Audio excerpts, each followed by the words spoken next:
সুপ্রিয় দর্শক, কোরআনের বিরুদ্ধে কথা বলল এক লিডার। তা আমি চিনি না এই লিডারকে। সে বক্তব্য দিচ্ছে যে কোরআন একটা জামাত ইসলামের ভাওতাবাজি, মানে সে কোরআন এবং জামাতকে একাকার করে ফেললো। সে সুপরিকল্পিতভাবে একটা বক্তব্য দিয়েছে কোরআন এবং জামাত ইসলামকে নিয়ে। কেন জানেন? এরও একটা উদ্দেশ্য আছে, এটা আমি পরে বলতেছি। তবে সর্বপ্রথম আগে আমরা এই লিডারের বক্তব্যটা আগে শুনে আসি।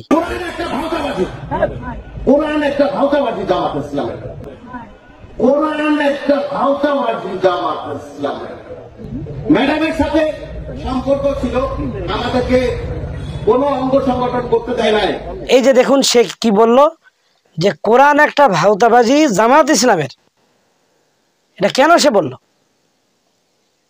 আবার অন্যদিকে ডক্টর শফিকুর রহমান এর পরিপ্রেক্ষিতে এমন একটা উত্তর দিল যেন জোকের মুখে ঠিক চুন বা লবণ লাগিয়ে দিলে ওই জোকটার অবস্থা ঠিক মাটির দিকে নুয়ে পড়ে যায়, বা আগুনের মধ্যে ঠিক যেরকমভাবে পানি দিলে আগুনটা নিভিয়ে যায়, তদ্রূপ তার বক্তব্যটা হয়ে গেল। আসলে তার বক্তব্যটা যে সময় যে অবস্থা দিয়েছে, এই সময় বাংলাদেশে অন্যরকম পরিস্থিতি হওয়ার প্রয়োজন ছিল, কিন্তু এটা না দিয়ে ডক্টর শফিকুর রহমান তিনি কিভাবে জবাব দিলেন, এখন আমরা তার কথাটা শুনে আসি। ফ্যাসিবাদের ভাষায় কেউ কথা বলবেন না, কথা বলবেন রাজনীতিবিদের ভাষায়। আমরা ওয়েলকাম করব, অভিনন্দন জানাবো, সমালোচনা করবেন, চুমু দেব, কিন্তু চোখ রাঙ্গাবেন না মেহেরবানি করে। 15.5 বছর জীবন দিতে যেমন ভয় করেন নাই, গুলির সামনে বুক পেতে দিতে ভয় করেন নাই, আপনারা কি একই লড়াই করার জন্য প্রস্তুত আছেন? মুগ্ধ শেষ হয়নি যুদ্ধ, এই যুদ্ধ চলবে ইনশাআল্লাহ। তো আমরা জামাত ইসলামের নায়েবে আমি ডক্টর শফিকুর রহমানের বক্তব্যটা শুনলাম। তো এতদিন পর্যন্ত আমি তিনার এত গুরুত্বপূর্ণ কথা শুনি নাই। আজকে যে বক্তব্যটা শুনলাম ডক্টর শফিকুর রহমানের, এর মধ্যে আমি 4টা কথা তার পাইলাম। আপনারা হয়তো আর কে খুঁজে পেয়েছেন আমি জানি না, 4টি কথা এর মধ্যে পেয়েছি। তো এক একটা কথার ওজন 18 কোটি করে ভাই, মানে এর দেশের জনগণ 18 কোটি, একটা লাইনের তার কথার ওজন হচ্ছে 18 কোটি। সর্বনাশ! 4টা কথার ওজন 4টায় 18 কোটি করে, যদি আপনারা বোঝেন। বিশাল বক্তব্য নয়, বক্তব্য সামান্য, কিন্তু কথার ওজন অনেক। যেমন তিনি বললেন যে ফ্যাসিবাদের ভাষায় কেউ কথা বলবেন না। এই কথাটার ওজন কদ্দূর গিয়েছে জানেন? ফ্যাসিবাদ মানে আমরা কাকে জানি? ইতিপূর্বে যারা ফ্যাসিবাদ হিসাবে এই দেশ পরিচালনা করতেছিল, মানুষের উপর জুলুম, অত্যাচার, অন্যায়, গুম, খুন এবং ইসলামের বিপক্ষে বিভিন্ন কথা বলতেছিল, কোরআনের বিপক্ষে, নবীর বিরুদ্ধে, ইসলামের বিরুদ্ধে, জামাত ইসলামের বিরুদ্ধে, যার যা মন চাইতেছিল, যে যে এখান থেকে থাক, সব বলতেছিল। এক কথায় তিনি সবগুলোকে অ্যাটাক করে ফেললেন যে ফ্যাসিবাদের কথা কেউ বলবেন না। এই কথা যদি ব্যাখ্যা করতে যাই অনেক টাইম লাগবে, তাই আমি অত লম্বা করতেছি না। এরপর দ্বিতীয় লাইনে তিনি কি কথা বললেন, যে সমালোচনা করবেন আমাদের, চুমু দিব আপনাদের, আমাদের সমালোচনা করুন। মানে ডক্টর শফিকুর রহমান বলতেছে যে জামাত ইসলামের আপনারা সমালোচনা করুন, আমাদের ভুলগুলি ধরিয়ে দিন, অবশ্যই আপনাদেরকে ওয়েলকাম করব, সমালোচনা করুন আমাদের। কিন্তু এ কথার দ্বারা তিনি বুঝালেন যে আমাদের বাদ দিয়ে অন্য কোনো ধর্মীয় গ্রন্থ বা আল্লাহ, নবী, রাসূলকে নিয়ে বাড়াবাড়ি কটাক্ষ করবেন, এগুলো সহ্য করব না। যে 3 নম্বরে যে কথাটা বললেন, যে 15.5 বছর ধরে আমরা জীবন দিতে ভয় করি নাই, গুলির সামনে বুক পায়ে দিতে ভয় করি নাই। এই 15.5 বছর ধরে বলতে তিনি কি বুঝাইছেন? এখানে 15.5 বছর যারা ফ্যাসিবাদী শাসন চালাচ্ছিল, তাদের সামনে যত প্রকার আন্দোলন করেছে জামাত ইসলাম, এই জামাত ইসলাম রাজপথে থেকেছে, এমনকি তাদের বড় বড় কিন্তু তারা ফাঁসির কাস্টে পর্যন্ত ঝুলিয়েছে, তাদের নিজ নিজ বাড়িতে তারা আর ফিরে আসতে পারেনি।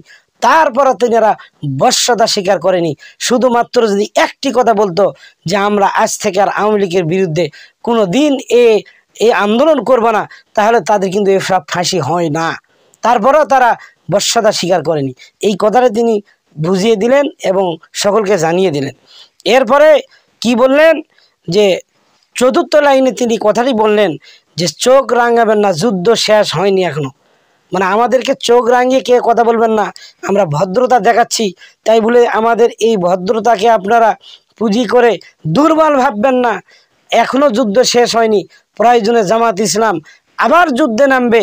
ফ্যাসিবাদের মতো কেউ যদি আচরণ করে, চোখ রাঙায়, তাদেরকে উৎখাতের বিরুদ্ধে দাঁড়াতে জামাত ইসলাম এতটুকু সময় নেবে না। তিনি এই কথাটাই বললেন।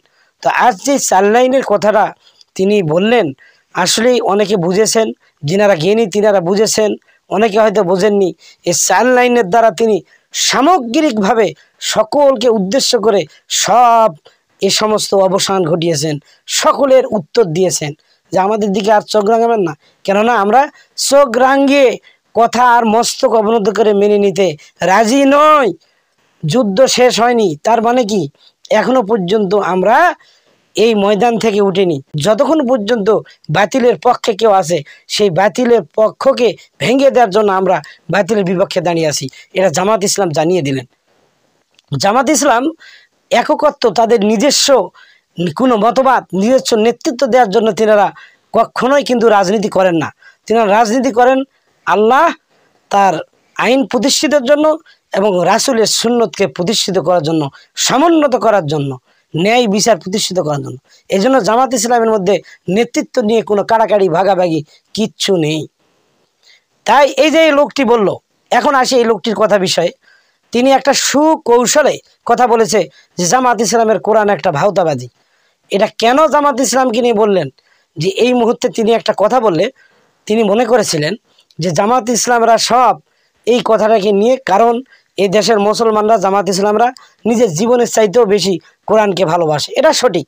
এই কথা বললে তারা আন্দোলন করবে, জ্বালাও পোড়াও করবে, হরতাল করবে, বিভিন্ন মানুষের জানমাল ক্ষয়ক্ষতি করবে, তখন আমাদের পথ পরিষ্কার হয়ে যাবে। আর তারাও এই বক্তব্য দিবে যে দেখো জামাত ইসলাম এখন কি শুরু করেছে আবার নতুনভাবে। এরা জামাত ইসলামকে মানুষের চোখে হেয় প্রতিপন্ন করা এবং মানুষের চোখে কালার করা, ঠিক ওই স্বৈরাচাররা যেরকমভাবে নিজে নিজে গাড়ি পুড়িয়ে জামাত ইসলাম এবং বিএনপির উপর দায় চাপিয়ে দিত, ঠিক তদ্রূপ এরা পরিকল্পিতভাবে করার চিন্তা ভাবনা করেছিল। কিন্তু ডক্টর শফিকুর রহমান এই পরিস্থিতিটা বুঝতে পেরে, কঠিন পরিস্থিতি এটা তিনি পর্যবেক্ষণ করে এইটার সুপরিকল্পিতভাবে, সুন্দরভাবে, সুস্পষ্টভাবে জবাবটা তিনি দিয়েছেন। আন্দোলনেও নামলেন না, মাঠেও নামলেন না। তার কারণ এই বেয়াদবি, এই বেকুবের বিরুদ্ধে আন্দোলনের নামে লাভ কি? এ কি এখন ক্ষমতায় আছে? আন্দোলনের নামে কার বিরুদ্ধে? যে ক্ষমতায় থাকে। এ তো ক্ষমতাই নাই, এর বিরুদ্ধে আন্দোলন করবে কেন?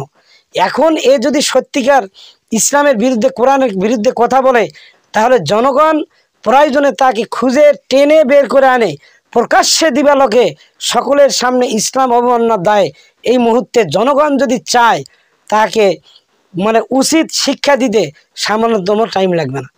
এই কথা এমন ভাই, কথাকে মাপ যোগ করে ছেড়ে দিতে হবে। এই একটা মুখের কথার জন্য তাসলিমা নাসরিনকে এই দেশ ছেড়ে পালিয়ে যেতে হয়েছে। একটা বক্তব্যের মাঝে একটা কথার জন্য এই দেশের স্বৈরাচারী প্রধানমন্ত্রীকে দেশ ছেড়ে পালিয়ে চলে যেতে হয়েছে। তাই কথা অনেক ভালো, আবার কথার মধ্যেও অনেক খারাপ রয়েছে। যদি এটি আমি ব্যবহার করতে না পারি, যদি এটি আমি ব্যবহার করতে না জানি, তাই সুন্দরভাবে আপনার সুপরিকল্পিতভাবে কথা বলবেন। ইসলাম ধর্ম মানে জামাত ইসলাম, তাই বলে এই জামাত ইসলামকে বা হুজুরদেরকে দুর্বল ভাবিয়ে আপনার এইভাবে ব্যবহার করবেন, এটার থেকে বিরত থাকবেন।